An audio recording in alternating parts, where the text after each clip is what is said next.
Salam alaikum, bonjour à tous. Aujourd'hui, je voulais vous parler, bismillah ar-Rahman ar-Rahim, comme à notre habitude. Wa afdal as-salati wa tiyab as-salam ala khayr al-anam badr al-tamam shamsi al-anam sayyidina Muhammad sallam wa ala alihi wa ashabihi al-akhyar. Je voulais vous parler des projets à venir. Comme souvent je vous dis, Elixir, c'est un projet à long terme. C'est un projet qui se veut être une arche, qui veut réunir les connaissances, les principes, donc métaphysique initiatique, rétablir la réalité, la profondeur, la noblesse de l'islam. Et pour cela, on les décline sous forme de thématiques. Actuellement, nous avons 7 thématiques qui sont accessibles, auxquelles vous pouvez vous inscrire comme vous voulez. Il y a des prix dégressifs à chaque fois. Il y a possibilité d'échelonner les paiements. Et grosso modo, un cours revient à 6 €, quoi. Donc, on fait tout ce qu'il faut pour le mettre à disposition et pouvoir, nous, également, payer tous les frais qu'il y a derrière, mais diffuser cette connaissance. Alors, les projets à venir, puisqu'actuellement, on a une thématique sur le Coran, une sur le Hadith, une sur la Sira Nabawiya, une sur le chemin initiatique des prophètes, leur vie, les événements de leur vie, leur caractère initiatique profond. On en a une sur le soufisme, on a sagesse et proverbes, et on en a une dernière sur le fiqh, donc l'intelligence, que je n'aime pas traduire par la jurisprudence, et en s'inscrivant à cette thématique, vous découvrirez que le fiqh n'est pas de la jurisprudence, que c'est beaucoup plus que ça. Quand on dit que les compagnons aimaient le fiqh, ils n'aimaient pas les questions où on coupe les cheveux en cas de la casuistique. C'est pas ce qu'ils aimaient. Ils aimaient l'intelligence. Le fiqh est à la connaissance du cœur.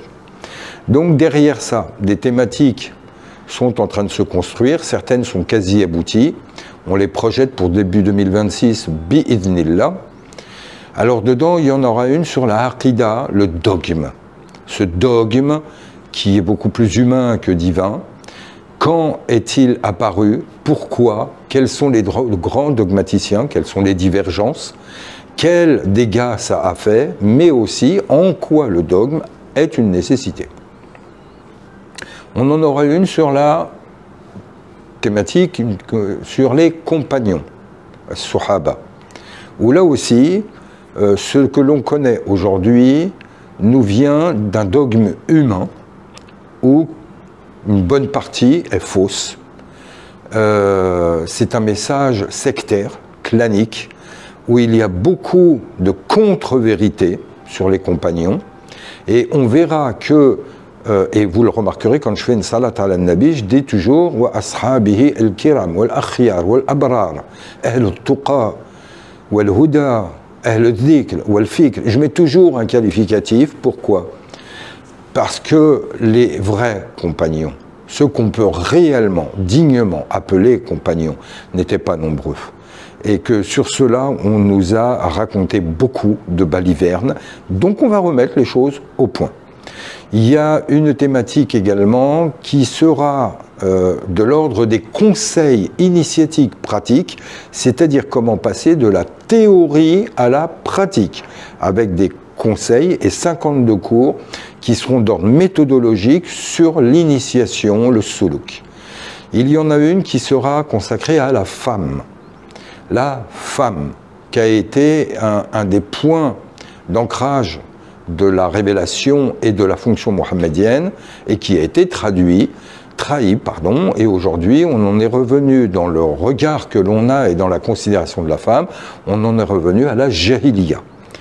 Donc à partir de là, on va développer toute une thématique, là encore une fois référencée, sourcée, qui sera faite par Samia, qui actuellement fait la Sira avec moi. On aura ensemble aussi, puisque nos thématiques on les fait en général ensemble, on aura une thématique aussi sur le couple, l'amour, la sexualité. La vie amoureuse, la procréation, l'affection, la tendresse, la sexualité sont des éléments capitaux et centraux de nos vies. D'ailleurs, la vie est véhiculée par ce canal. Or, aujourd'hui, on est pétri de tabous et de peurs.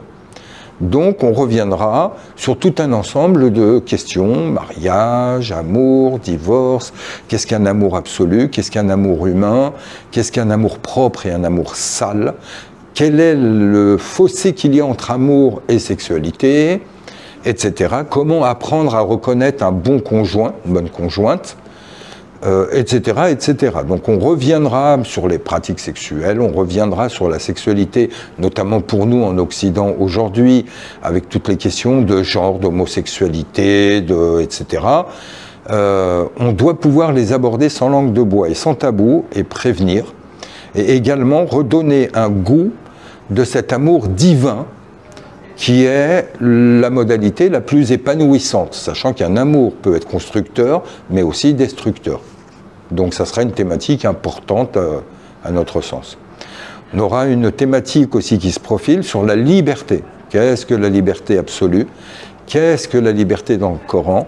Est-ce qu'Allah nous a voulu libres? Quels sont ses impacts sur nous-mêmes dans la relation avec notre primordialité, qui est synonyme de liberté, mais également comment décliner ces libertés, liberté d'expression, liberté de croyance, liberté de pensée, liberté de réunion, liberté sociale, liberté politique, etc. On passera en revue toute la question de la liberté, qui est un des fondements divins. El-Junayd disait, la plus haute station spirituelle est la liberté.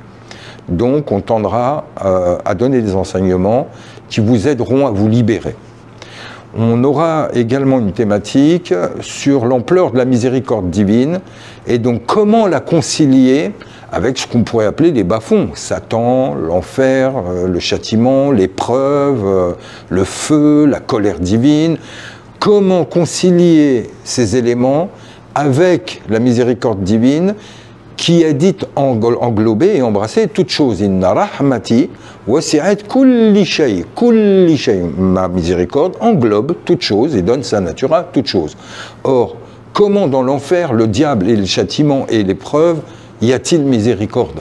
Et ça, c'est une thématique qui est capitale et centrale, tout simplement parce que quand on est capable de voir la miséricorde de Dieu jusqu'en enfer, on est capable de la voir partout.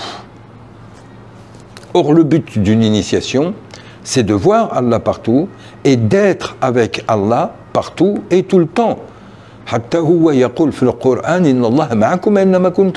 est avec vous là où que vous êtes, là où vous soyez, il est là. Donc c'est une thématique qui sera capitale parce qu'elle nous apprendra à voir Allah partout et donc à être heureux, parce que le bonheur n'est rien d'autre que la proximité, la présence d'Allah. On aura des thématiques sur la sémantique arabe, où on entrera dans les règles de la langue arabe, et à partir de là, dans de l'exégèse coranique, à partir d'une sémantique textuelle. On sera dans l'interprétation que le Coran nous livre à partir du texte coranique lui-même. Et là, vous vous apercevrez ô combien les interprétations ou traductions sont très souvent éloignées de la signification première du texte. Donc, voyez tout un ensemble de projets. On aura une thématique sur le symbolisme en général. Quelles sont les règles du symbolisme? Comment se construit le symbole? Quelle est la place du symbole dans le Coran? وَيَضْرِبُ اللَّهُ الْأَمْثَالَ لِلنَّاسِ. Al-amthal, les symboles.